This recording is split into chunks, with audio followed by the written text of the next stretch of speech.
Halo, selamat malam.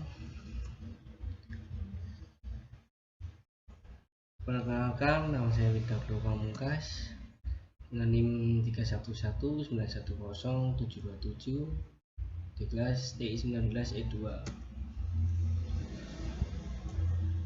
Sini saya akan menjelaskan tentang mata kuliah kecerdasan buatan di ujian akhir semester. Pengertian sistem pakar. Sistem pakar berasal dari dua kata, yaitu sistem dan pakar. Sistem adalah beberapa elemen yang ditentukan pada efektivitasnya untuk mencapai suatu tujuan, sedangkan pakar adalah seorang yang ahli pada suatu bidang.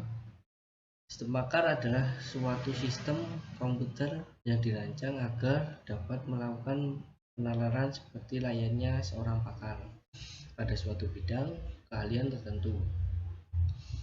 Sistem pakar merupakan salah satu bidang teknik kecerdasan buatan yang cukup dinikmati karena penerapannya di berbagai bidang, baik bidang ilmu pengetahuan maupun bisnis, yang terbukti sangat membantu dalam mengambil keputusan dan sangat luas penerapannya.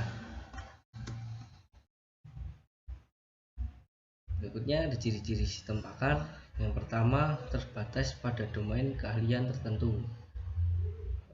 Untuk poin yang kedua, dapat memberikan penalaran untuk data-data yang tidak pasti. Yang ketiga, dapat mengemukakan rangkaian alasan-alasan yang diberikannya dengan cara yang dapat dipahami. Yang keempat, berdasarkan pada kaidah atau rule tertentu. Selanjutnya, dirancang untuk dapat dikembangkan secara bertahap. Dan yang keenam, yang terakhir, keluarnya bersifat anjuran. Selanjutnya ada kategori masalah sistem pakar. Yang pertama ada interpretasi, yaitu membuat kesimpulan atau deskripsi dari kesimpulan data mentah. Yang kedua ada prediksi, yaitu memproyeksikan akibat-akibat yang dimungkinkan dari situasi tertentu. Yang ketiga ada diagnosis, yaitu menentukan penyebab malfungsi dalam situasi kompleks yang didasarkan pada gejala-gejala yang teramati. Yang keempat ada desain, yaitu menentukan konfigurasi komponen-komponen sistem yang cocok dengan tujuan-tujuan kinerja tertentu yang memenuhi kendala-kendala tertentu. Yang kelima ada perencanaan, yaitu merencanakan serangkaian tindakan yang akan dapat mencapai sejumlah tujuan dengan kondisi awal tertentu. Selanjutnya nomor 6 ada doing dan repair, menentukan dan menginterpretasikan cara-cara untuk mengatasi malfungsi. Yang ketujuh ada interupsi, yaitu mendeteksi dan mengoreksi defisiensi dalam pemahaman domain subjek. Selanjutnya ada yang ke-8, pengendalian, yaitu mengatur tingkah laku suatu environment yang kompleks.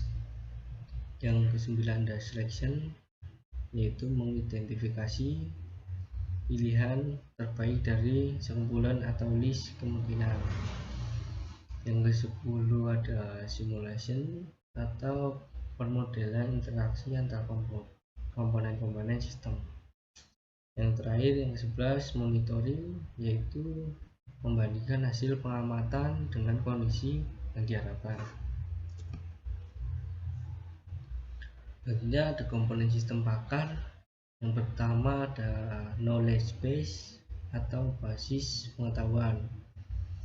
Knowledge representation basis pengetahuan adalah sebuah basis data yang menyimpan aturan-aturan tentang suatu domain knowledge atau pengetahuan tertentu.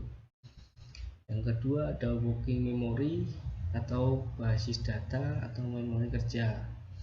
adalah bagian yang mengandung fakta-fakta, baik fakta awal pada saat sistem beroperasi maupun fakta-fakta pada saat pengambilan kesimpulan sedang dilakukan selama sistem pakar tersebut beroperasi basis data berada di dalam memori kerja. Yang ketiga ada inverse engine atau mesin inferensia. Inferensia engine adalah bagian yang menyediakan mekanisme fungsi berpikir dan pola-pola penalaran sistem yang digunakan seorang pakar. Yang keempat, yang terakhir, ada user interface atau antarmuka pemakai. Adalah bagian penghubung antara program sistem pakar dan pemakai.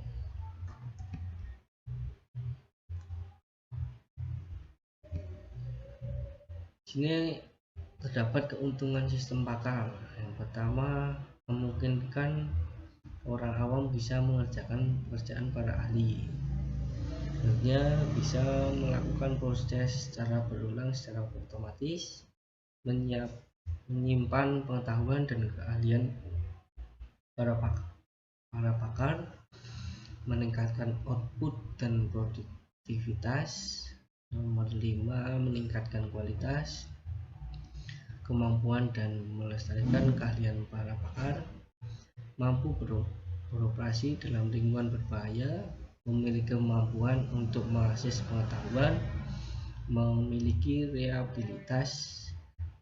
Yang ke-10, meningkatkan kapabilitas sistem komputer, memiliki kemampuan untuk bekerja dengan informasi yang tidak lengkap dan mengandung ketidakpastian. Selanjutnya ada sebagai media pelengkap dalam pelatihan, meningkatkan kapabilitas dalam penyelesaian masalah, dan yang terakhir menghemat waktu dalam pengambilan keputusan. Di samping itu ada kelemahan sistem pakar, yaitu yang pertama, biaya yang diperlukan untuk membuat dan memeliharanya sangat mahal. Yang kedua, sulit dikembangkan. Hal ini tentu saja erat kaitannya dengan ketersediaan pakar di bidangnya. Yang terakhir, sistem pakar tidak 100% bernilai benar. Ini terdapat modul penyusun sistem pakar. Menurut Stewart tahun 1987, suatu sistem pakar disusun oleh 3 modul utama, yaitu yang pertama, modul penerimaan pengetahuan atau knowledge acquisition model. Sistem berada pada modul ini pada saat ia menerima pengetahuan dari pakar. Proses pengumpulan pengetahuan yang akan digunakan untuk pengembangan sistem dilakukan dengan bantuan knowledge engineer. Peran knowledge engineer adalah sebagai penghubung antara satu pakar dengan pakarnya. Yang kedua, ada modul konsultasi atau consultation model. Pada sistem berada pada posisi memberikan jawaban atas permasalahan ditunjukkan oleh user. Sistem pakar berada dalam modul konsultasi. Pada modul ini user berinteraksi dengan sistem dengan menjawab pertanyaan-pertanyaan yang diajukan oleh sistem. Selanjutnya yang ketiga adalah modul penjelasan atau explanation model. Modul ini menjelaskan proses pengambilan keputusan oleh sistem atau bagaimana suatu dapat diperoleh.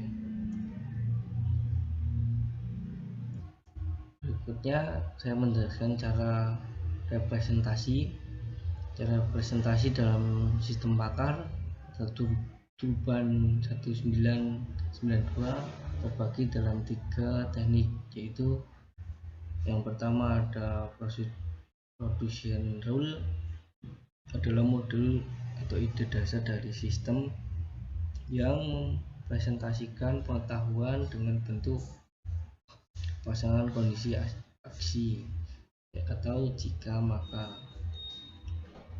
Yang kedua ada semantic network, adalah gambaran grafis dari pengetahuan yang terdiri dari node atau simbol dan hubungan atau link yang memperhatikan hubungan hierarkis antar objek. Yang ketiga ada frame, adalah struktur data yang berisi suatu pengetahuan tentang objek tertentu.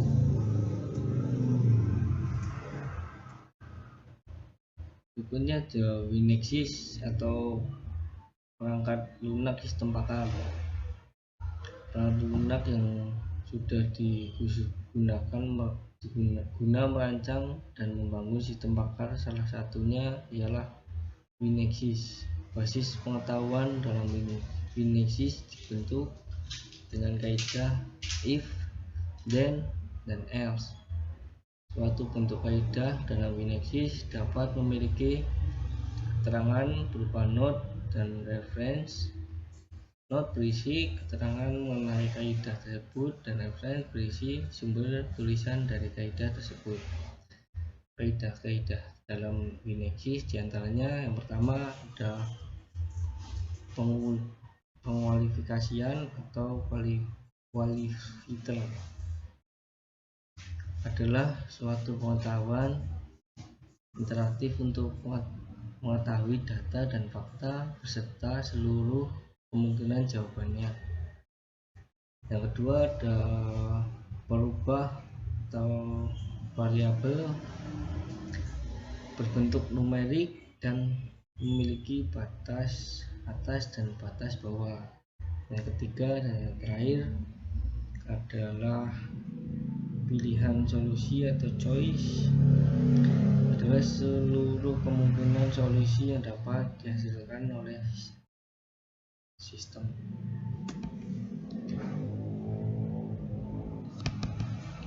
Mungkin cukup sekian penjelasan dari saya. Kurang lebihnya saya mohon maaf.